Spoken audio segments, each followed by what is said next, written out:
also part of the band, the Barstool Romeos.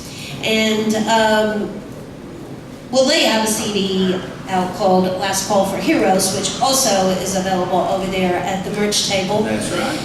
I'm just wondering, Mike, why a solo project?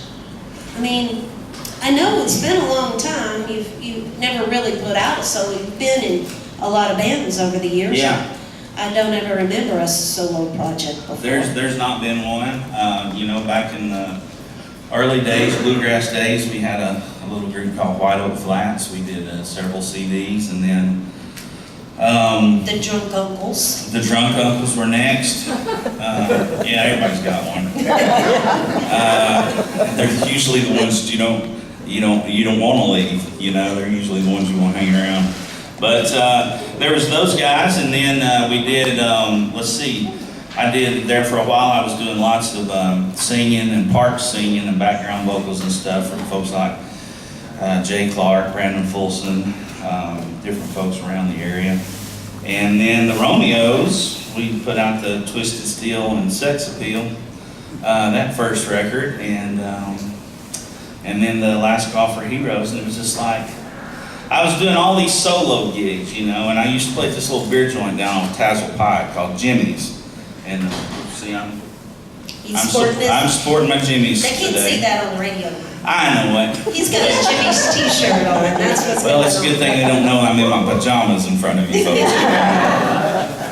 But I got my Jimmy's t-shirt on. But I used to play down there on Thursday nights, and that was really my first opportunity to do it by myself, you know, to make the music, the peanut butter and the jelly. I had been peanut butter at one point and jelly at one point and fronted all these groups, but it's a lot different when you just get up here and the only thing separating you as an artist is this microphone and guitar from an entire audience. So it really allowed me to start writing.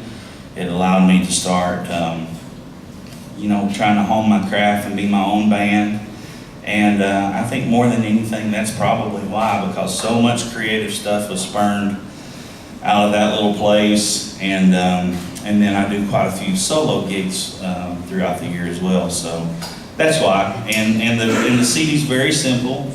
It was recorded live with at Top Hat. At Top Hat Recording with John Harvey and Mary Podio. And man, I went in there and we just laid it down. And if you don't know, you know, every guitar player, his guitar's got a name. This is Old Betsy.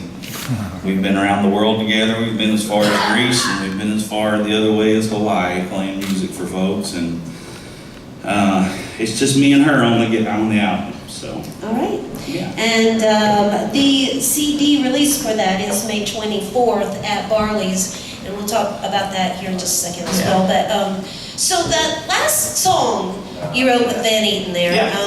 I'm just wondering. I know you write. I just while you were singing that, I picked up the CD because I just saw it today for my first time, and you wrote.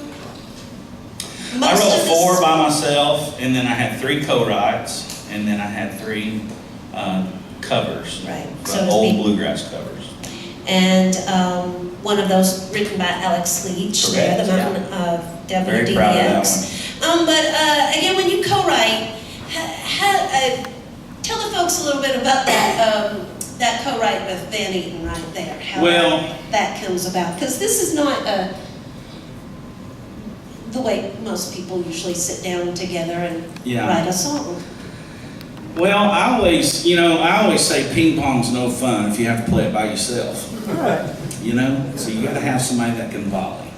You don't necessarily have to have somebody that can score or somebody that's trying to win.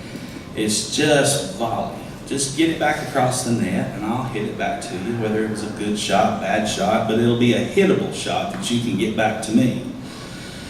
And that's really if I'm co-writing, that's what I do.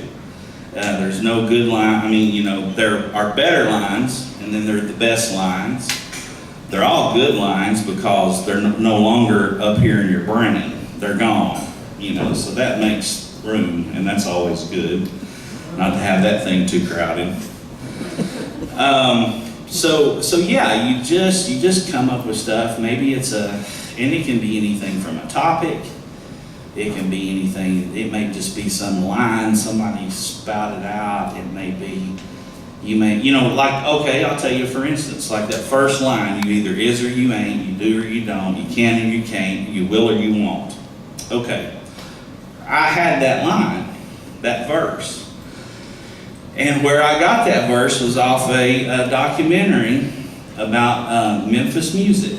And Rufus Thomas, the filmmaker, had came into an AM radio station down in Memphis. And of course, Rufus Thomas, if you don't remember from Stax Records, he wore outfits you could see from outer space. He was a colorful character, to say the least. But they said, "Man, you're looking good this morning, Rufus."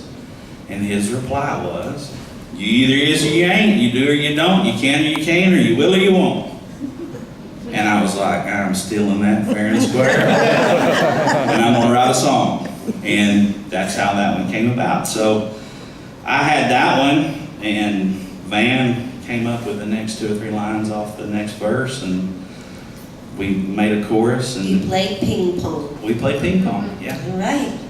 So, y'all, coming up May 17th, it'll be the Barstool Romeos in Robbinsville, North Carolina, back at the Iron Horse.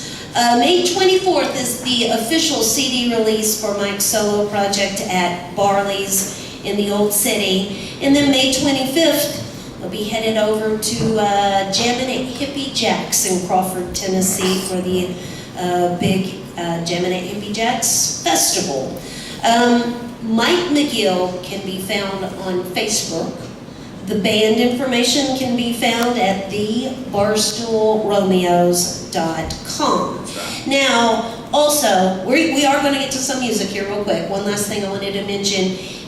Every Monday night at Aubrey's out on Straw Plains Pike. Yes. You do a show out there, and on the 3rd Monday of the month, you bring in a special guest. Yeah, 3rd Monday of each month. This is my 4th year out there. We started this program back last year on the 3rd Mondays. We have one of the local beer distributors comes out. They kind of do a tap takeover. Aubrey's puts on a food special. And then I have a special guest. We do 2 to 3 sets of music out there from 7 to 10 p.m. And this month's special guest, usually it's another guest artist who takes an entire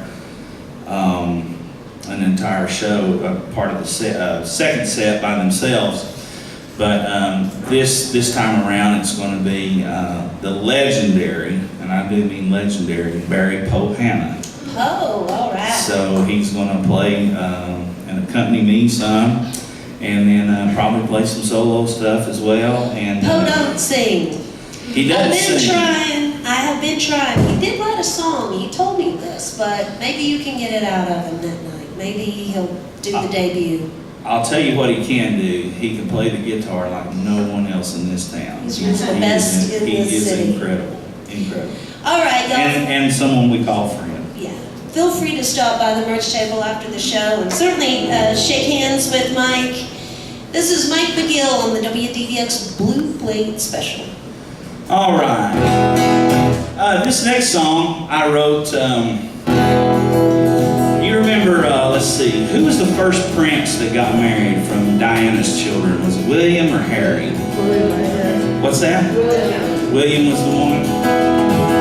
Well, you know, back when that was announced and he was getting married and all that stuff, every tabloid paper, every TV program you turn on, every news channel, all of them were talking. Are they going to be riding white horses? Are they going to have a carriage? What underwear are they going to have on? What are they going to have babies? Wonder what they'll name it. What'll be the first thing they do when they go on their honeymoon? And it like to drove me nuts. I mean, I was all for the kids getting married and everything.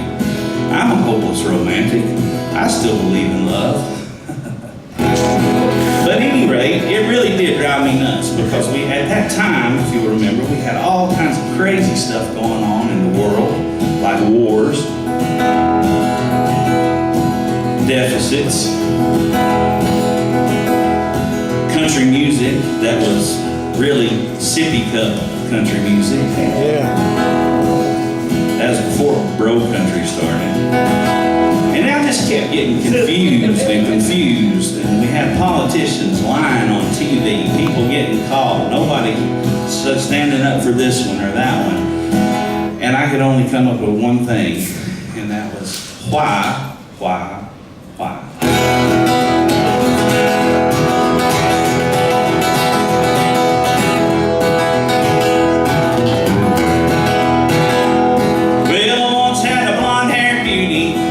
Sparkle in her eye. She left me flat broke lonesome and busted, wondering why.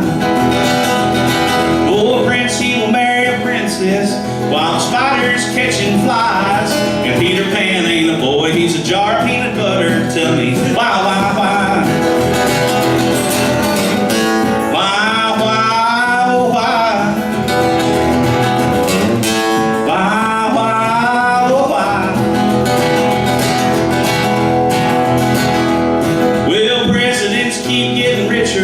Politicians keep telling lies.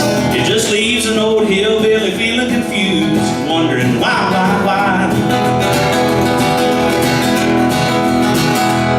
Now the sheep get led to the slaughter while the wolf leaves around the blind. And they print more money while we go bankrupt. Somebody tell me why?